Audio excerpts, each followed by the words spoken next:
ये आकाशवाणी रायपुर है। प्रादेशिक समाचार बुलेटिन के साथ मैं दीप्ति चंद्रा।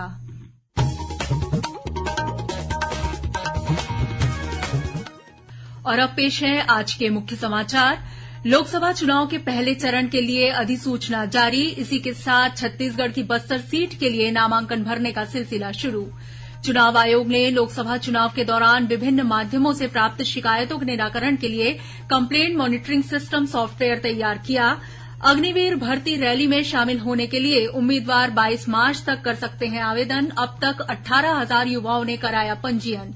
और दक्षिण से आने वाली हवाओं का प्रभाव कम होने के कारण प्रदेश में कल से तापमान में 2 से 4 डिग्री सेल्सियस की वृद्धि होने के आसार। अब समाचार विस्तार से। छत्तीसगढ़ में लोकसभा चुनाव के पहले चरण के लिए आज अधिसूचना जारी हो गई है। पहले चरण में केवल बस्तर लोकसभा क्षेत्र के लिए 19 अप्रैल को मतदान होगा। इसी के साथ इस सीट के लिए नामांकन पत्र भरने का सिलसिला शुरू हो गया है। पहले चरण के तहत 27 मार्च तक नामांकन भरे जा सकेंगे। 28 मार्च को नामांकन पत्रों की जांच होगी। उम्मीदवार 30 मार्च तक नाम वापस ले सकेंगे। बस्तर लोकसभा सीट अनुसूचित जनजाति वर्ग के लिए आरक्षित है। बस्तर लोकसभा क्षेत्र में निष्पक्ष और शांतिपूर्ण चुनाव कराने के लिए सभी आवश्यक तैयारियां सुनिश्चित की जा रही हैं। इस बार मतदान के लिए यहां 4 सहायक मतदान केन्द्र सहित कुल 1,961 मतदान केन्द्र बनाए गए हैं। कलेक्टर विजय दयाराम के ने बताया कि प्रथम चरण के लिए प्रत्याशी अपना नामांकन पत्र शासकीय अवकाश के दिन को छोड़कर कार्यालयीन दिवस में सुबह 11 बजे से दोपहर 3 बजे तक दाखिल कर सकते हैं। लोकसभा चुनाव के दौरान विभिन्न माध्यमों से प्राप्त निर्वाचन संबंधी शिकायतों के तुरंत निराकरण के लिए मुख्य निर्वाचन पदाधिकारी कार्यालय द्वारा complaint monitoring system CMS software तैयार किया गया है। इसे लेकर रायपुर में नोडल अधिकारियों का प्रशिक्षण कार्यक्रम आयोजित किया गया। प्रशिक्षण के दौरान अतिरिक्त मुख्य निर्वाचन पदाधिकारी नीलेश कुमार महादेव क्षीरसागर और संयुक्त मुख्य निर्वाचन पदाधिकारी पीएस ध्रुव ने सॉफ्टवेयर के बारे में विस्तार से जानकारी दी। उन्होंने बताया कि चुनाव के दौरान सी विजिल, सोशल मीडिया सहित विभिन्न माध्यमों से प्राप्त शिकायतों को डिजिटलाइज कर उसे निराकरण के लिए नोडल अधिकारियों को भेजा जाएगा। नोडल अधिकारी शिकायतों का निराकरण करेंगे और इसकी जानकारी तत्काल मुख्य निर्वाचन पदाधिकारी कार्यालय को देंगे। राज्य में लोकसभा चुनाव को लेकर आदर्श आचार संहिता प्रभावी होने के बाद से निगरानी दलों द्वारा अब तक 2 करोड़ रुपए से अधिक की नकद रकम और अन्य वस्तुएं जब्त की गई हैं। मुख्य निर्वाचन पदाधिकारी कार्यालय से प्राप्त जानकारी के अनुसार प्रवर्तन एजेंसियों द्वारा निगरानी के दौरान 47.5 लाख रुपए नकद जब्त किए गए हैं। वहीं 81 लाख रुपए से अधिक की अवैध शराब और अन्य मादक पदार्थ के साथ ही करीब 52 लाख रुपए के कीमती आभूषण भी बरामद किए गए हैं। इनके अलावा 21,71,000 रुपए से अधिक की अन्य सामग्री जब्त की गई है। स्वतंत्र और निष्पक्ष तरीके से लोकसभा चुनाव संपन्न कराने को लेकर छत्तीसगढ़ में सीमावर्ती क्षेत्रों से लगे चेक पोस्ट, नाका और बैरियर पर लगातार निगरानी की जा रही है। इसी के लिए निगरानी दल भी तैयार किया गया है। गौरेला पेण्ड्रा मरवाही जिला कलेक्टर लीना कमलेश मंडावी ने आज मध्यप्रदेश की सीमा से लगे धरहर, मालाडांड, चंगेरी और बरौर चेकपोस्ट का निरीक्षण किया। इस दौरान उन्होंने चेकपोस्टों से गुजरने वाले सभी वाहनों की सघन जांच करने और चालक का नाम रजिस्टर में दर्ज करने के निर्देश दिए। वहीं कोंडागांव कलेक्टर कुणाल दूतावत और पुलिस अधीक्षक वाई अक्षय कुमार ने कल रात ओडिशा की सीमा पर स्थित एरला, हीरापुर और माकड़ी चेकपोस्ट का आकस्मिक निरीक्षण किया।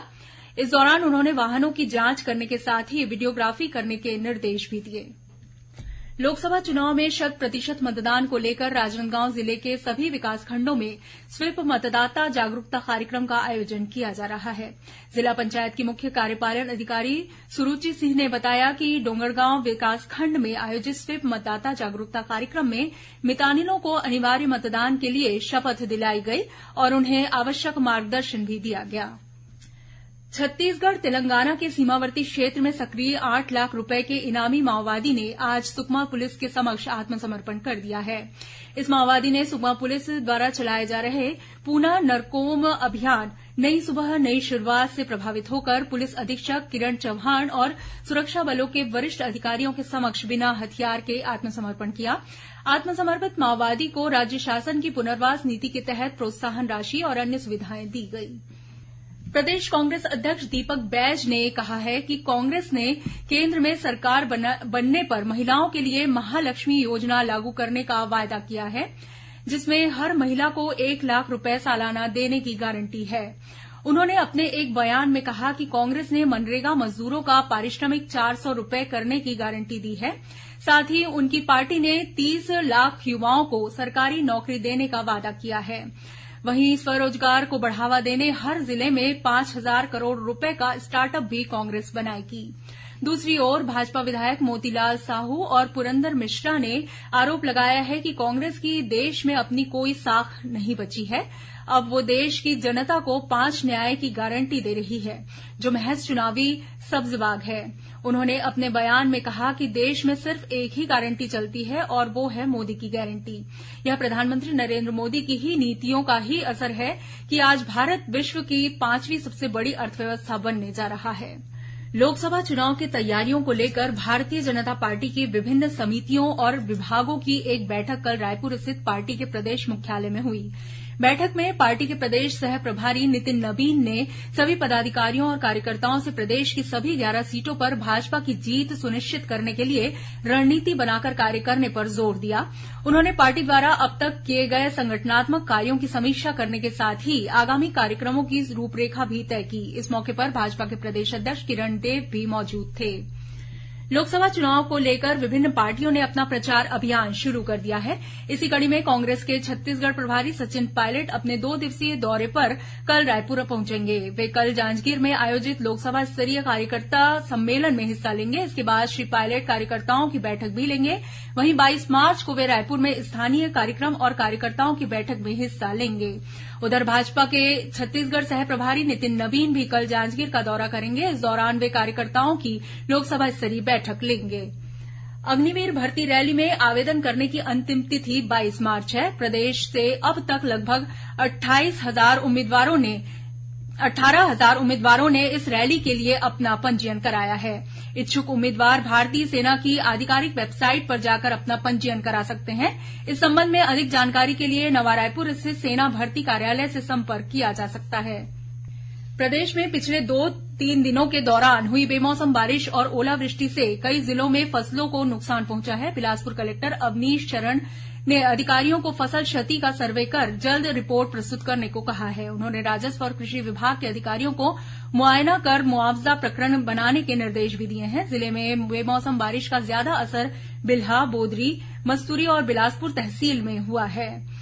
वहीं दुर्ग जिले में बेमौसम बारिश के चलते जिन किसानों की फसलों को नुकसान हुआ है, वे इसकी जानकारी भारतीय कृषि बीमा कंपनी के टोल फ्री नंबर में दे सकते हैं। उद्यान विभाग के उप संचालक से मिली जानकारी के अनुसार योजना के अंतर्गत किसान घटना के 72 घंटे के भीतर इसकी सूचना सीधे टोल फ्री नंबर 180041900344 पर या लिखित रूप में बीमा कंपनी, संबंधित बैंक, स्थानीय उद्यानिकी विभाग के अधिकारी कर्मचारियों को दे सकते हैं। छत्तीसगढ़ मदरसा बोर्ड रायपुर द्वारा आयोजित हाई स्कूल हायर सेकेंडरी पत्राचार पाठ्यक्रम परीक्षा और उर्दू अदीब, उर्दू माहिर प्रमाण पत्र परीक्षा अब 14 मई से शुरू होकर 27 मई तक चलेगी।